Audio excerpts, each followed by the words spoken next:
It's time for another run-in with Rory and Jane. In this week's episode of Chateau Capers, I wrestle a tangle of shower pipes, Jane battles to repair a crumbling wall, and the Spaniels settle a score in the ring.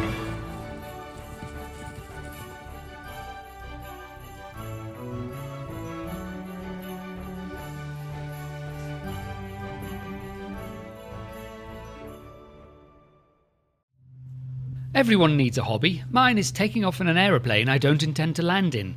But with all the work we have to do at the Chateau, I rarely get chance to indulge in my chosen distraction.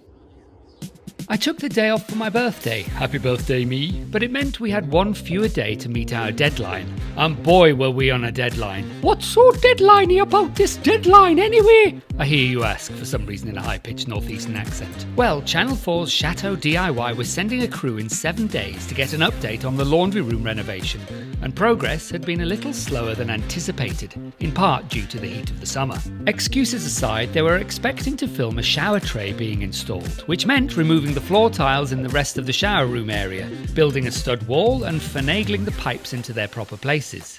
Jane was to lime wash a finished wall and add mouldings to create faux panelling. But we didn't have a finished wall, and I still haven't managed to get a bloody haircut. This horrible dingy room is the new shower room in the laundry room suite. This is the waste pipe that I'm going to cut into for the shower. The shower will be here, so I've got to cut into this and add waste for that, and I'm going to cut into here to add waste for the basin, which the basin will be where I'm sitting now. So I'm going to get those two done because I need to get the pipes where they're going and then fill this all filled in with concrete. So the sooner I get this done, the better, really. Whenever I think that dusty jobs are done, there's always another one queuing up for a turn. Having offered up the shower tray, I'd marked a hole for the wastewater and was cutting a channel for the pipework. After a quick vacuum, I was finally able to begin partially filling in the pipe trench. I did have a niggling feeling that I was forgetting something as I happily patted the surface smooth.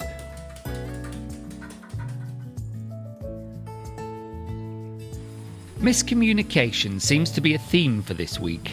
I was smoothing this wall ready for filling so that Jane could put up one of the wallpaper murals on camera. It turns out that there was no plan at all for the mural to be put up on camera.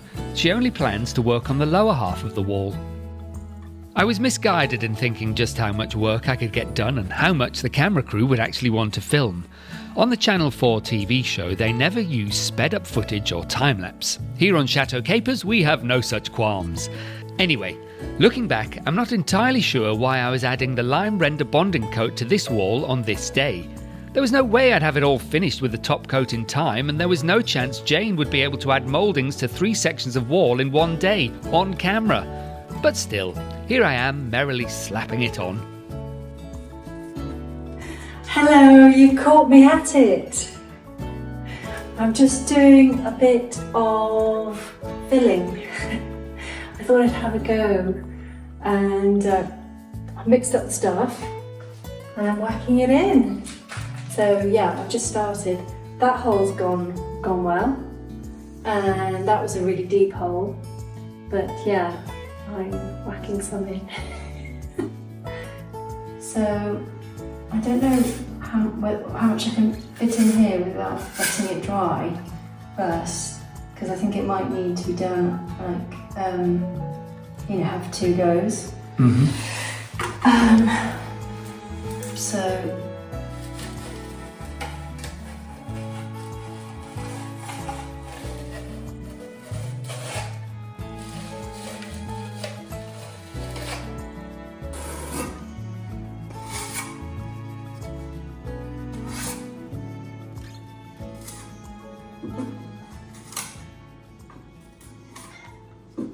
How are you and Galadriel getting on?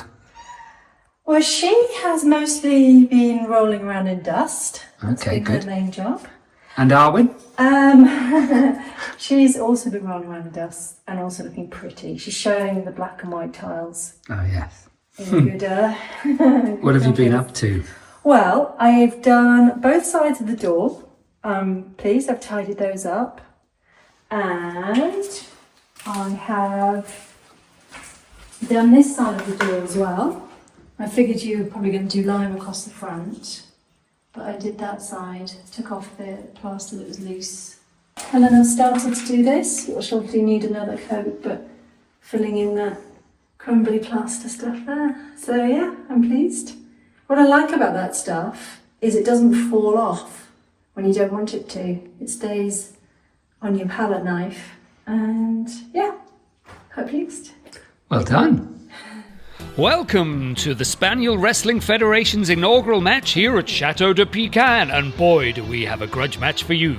Two sisters, each as deadly as the other, but who will come out on top? In the red corner is Tinkerbell, who opens the bout with a belly creep. In the black corner we have Tiger Lily, who makes first contact with a devastating bite to the top of the head. Acting on her advantage, Tiger Lily immediately lies down to silently taunt her sister, who has adopted the famous nonchalance trap. The silent barking from Tiger Lily has worked, and she draws Tinkerbell into the "what's this lovely thing I found over here" ploy. Tinkerbell isn't fooled for long, and she launches into the bottom in the air ground sweep, which is ultimately deflected by Tiger Lily before the two of them go at it hammer and tongs. This truly is a fight for the ages. Tinkerbell now adopts the lie on your back attack poise, one of, if not the deadliest form of attack in Spaniel wrestling. They're trading blows with neither fighter gaining the advantage. Tiger Lily's lucky not to gain a foul point here for headbutting. Oh, but it looks like she's hurt and is having a cry like a big baby. Or is it subterfuge? Yes, it was, as she nonchalantly bites her sister's foot. As the bell sounds, both dogs look to the judges for confirmation of victory. The ring is cleared, and the judge initially looks like she's going to give the boot to the black corner. Tinkerbell can't believe it and immediately lodges a formal protest. But what's this? The judge has listened. She's changed her mind. It looks like she's going to give it to the red corner. But no! It could be a split decision. Yes! She's decided on a draw! In all my years, I've never seen a losing combatant's protest overturn a result. I suspect foul play here. Jane has bought this light for the shower room and creaky bedroom. It's got a lovely retro look to it. Would it be that way? I guess so. It's sort of reminiscent of an old train carriage light or something, perhaps. I like it. I need to get the light on so that we can test the electrics once they're connected up. So that's the plate. The wires obviously come through this hole there. It's not a very big hole, but okay.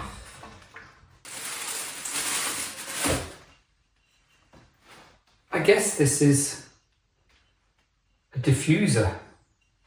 Perhaps there's a bulb goes in either end, and this diffuses it so you can't tell that it's two bulbs. This is definitely a case of me doing a job that wasn't on the critical list. I had enough to do without messing about with a light. We were able to get the wiring connected up, and now we have a light. It did give Jane the impetus to get in there and do some painting, though. How's it going in there?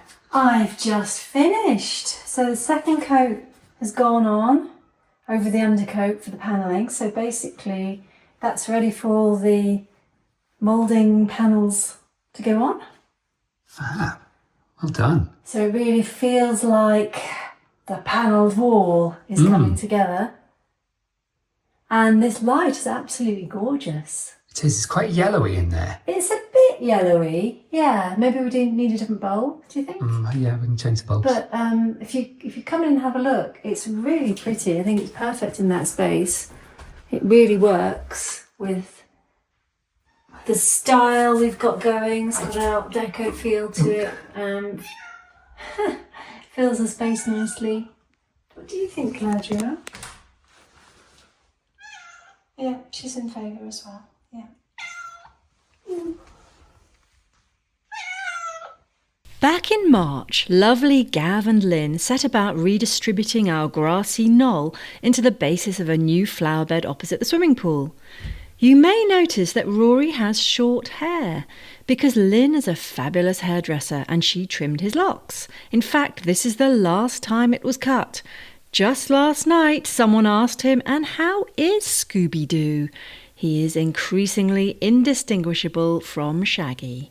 I had decided on a tropical style planting scheme, and later on in April, just before the hot weather began in May, I started planting it out. This is a quick update on my tropical garden because I put in some hibiscus. This variety is called Perfect Storm, and they make these huge flowers. And I'm really excited that we've got a few of them out now. And this plant will grow to about 3 feet high, 4.5 feet wide at maturity. It's got these dark leaves, it's frost hardy, and it's heat tolerant. So really delighted. It just says tropical. I'm also next to this enormously successful banana. I planted 4. This one was the biggest when it went in, but has done extremely well. It has made lots of smaller bananas, and they're called pups. And in the autumn, I can probably separate them off and get some free plants. So really, really pleased with that banana. I think in general, the border has really filled out. It's nice and tall. The only thing that hasn't worked at all is the bamboo. The bamboo hasn't grown at all. But you can see the cannas are huge. In terms of variety, not a single variety that I chose has grown. I mean, I was not given any of the varieties that I chose. I was given a lot of this, which I did not choose. However, it's vigorous. I'll complain to the company, I'm going to get a voucher. But in general, I'm really pleased, especially with the overall fullness of the border. I've got these, can't remember what they're called. Dahlias? Yeah. I've got quite a few dahlias that are doing surprisingly well given how incredibly hot it's been. I couldn't resist an African lily, an agapanthus as well. But the dahlias I mostly planted in the shade of the wall to try and protect them, which means that quite a few of them are pointing over the wall rather than pointing forwards. However, this one has split nicely, so we've got a load of flowers pointing back and a load of flowers pointing forward.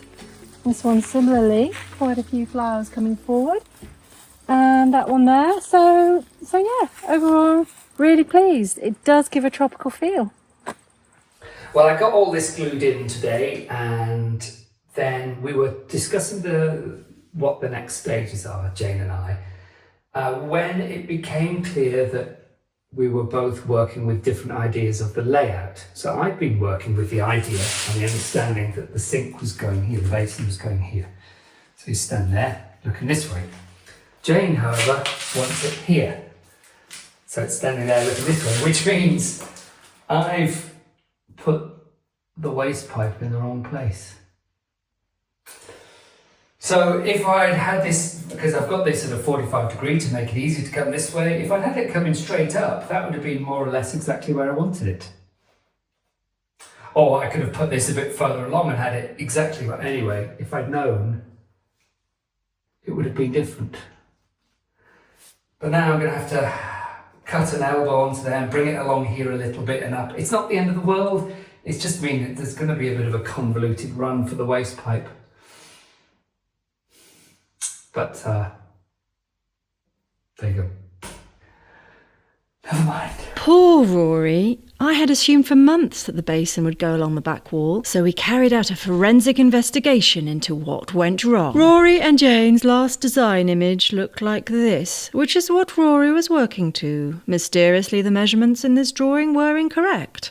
Correctly scaled, this layout is obviously cramped and awkward. This instead is what Jane had assumed and what will now be done. I'm so sorry Rory has extra work to do now. The shower tray has arrived, which is exciting.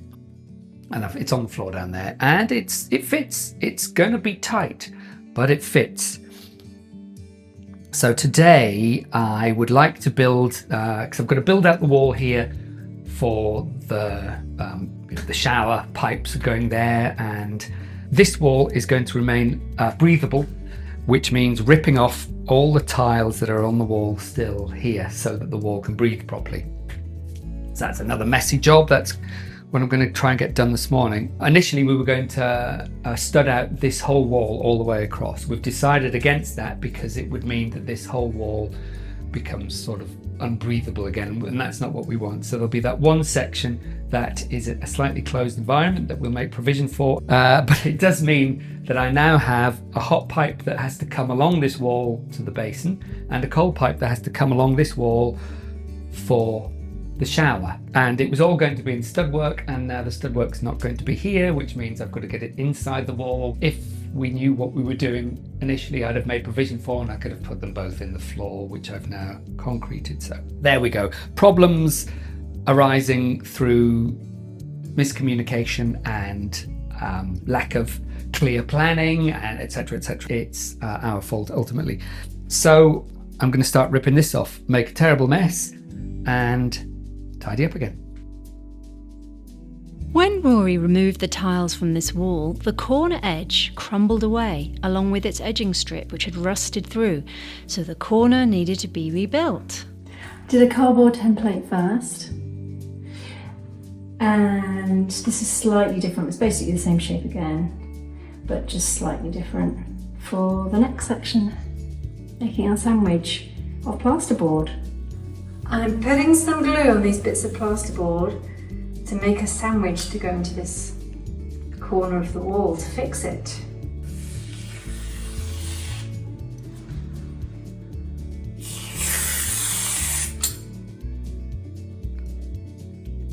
Rory had challenged me to repair the corner of this wall, and I succeeded. After sandwiching the plasterboard with glue, Rory put in a couple of screws to hold it tightly together. I then filled all the gaps with multi-purpose filler, and the wall was ready for Rory to plaster. It was a sweaty day. I was already on t-shirt number 2. Jane bought this lime finishing plaster online. It's marvellous stuff, and it's the closest lime product I've used to gypsum-based plasters when applying. We don't have enough to do all the walls here in the laundry room, so we might have to order some more. With less than 2 days until our filming day, this wall needed to be finished and dry so that Jane could get on with her lime wash and mouldings. I was starting to feel like the child that leaves all their homework until the last minute. I needed to do 2 coats of plaster on this wall, and I still hadn't built the stud wall for the shower. I could feel my stress levels rising, but there was no time for a full-blown tantrum. With the last few swishes of the trowel, the first coat was complete. Whilst waiting for that coat to dry a little, we reflected on how the walls have changed in this room. Here, where the shower is going, are the last remnants of tile that have been faithfully sticking to the walls for decades. Next to them, the bare bones of the wall, rubble and lime. This wall has a bonding coat to build it out ready for the finishing layers that I've been working on here. It was time for the second coat. Well, past time actually. It was drying faster than expected, so I needed to get a move on.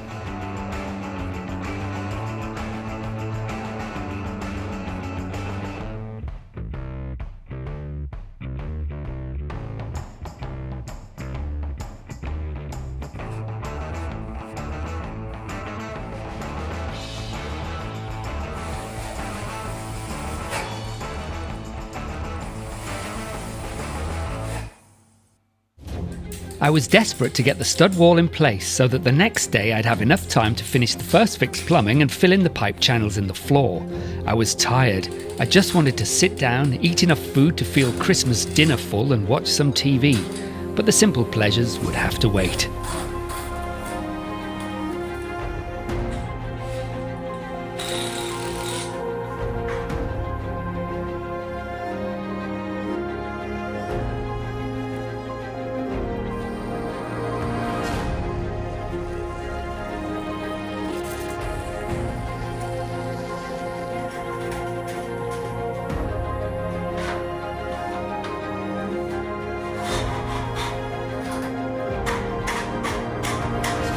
And that was it. I'd had enough. Come hell or high water, I was stopping to stuff my pie hole and watch some TV. This is Bunty recreating the pose I adopted after dinner. For the shower waste, which will be going here, roughly speaking, I'm using this flexible hose, this flexible waste pipe. And I don't know how many countries use it, but I've never seen anything quite like this in the UK.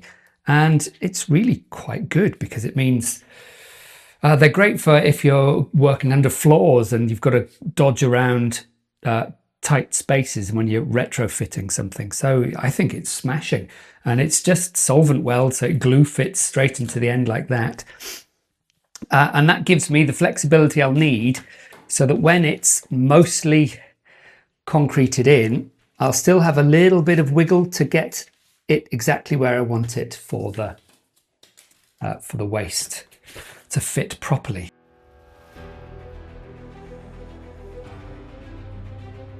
So I'll let this one dry and then I'll glue it into the other fitting. There was just one day left to get everything done. I'd finished the plastering, which just needed time to dry before the lime wash and mouldings were added. The shower head needed something solid to fix to, so I added some plywood behind the tile backer board. Because the only tile board I could find was a chunky 30mm thick, I had to bulk the wall out with ply just to get the shower valve fittings far enough forward to poke through the board and the finished tile. The backplate elbows were levelled and fitted first, as it's easier to get precise screw holes without having to fight against the pipework's desire to do whatever it likes. I then removed them and clamped them to the pipes. Were you ever in doubt that we'd be ready in time? I was. Somehow though, there was time left in the day and I was on my last important job, concreting up the floor. Actually finishing the groundwork felt like a major milestone.